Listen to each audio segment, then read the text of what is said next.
এর কারণে দেখুন জানি তবলিক জমাতো গেলে খাওয়া তো বইছেন বেটাই এখন তরকারি তার ভিলটো নাই কয় চাচারে কইতাম মরে তরকারি দেও আমিও তো নিশ্চিন্ত নাই আমি সুবহানাল্লাহ কই দিয়া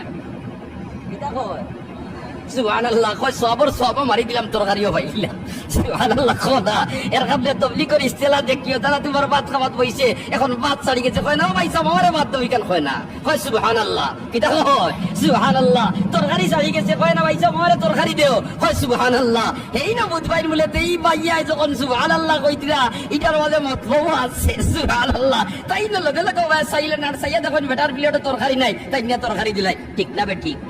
তবলিগ জমাত গেলে রে ভাই আপনার নকল হরকত সারা ইবাদতের ভিতরে কিলা হামায় ঔজাত মেহনত চলে ঠিক না বেটি এর কারণে আমরা সময় থাকলে দাওয়াত তবলিগের মেহনত সময় লাগাইতাম তাহলে এটার মাধ্যমে আমার নামাজ ঠিক হইব আমার সূরা ঠিক হইব আমার কিরাত ঠিক হইব কারণ অনেক আমরা আছি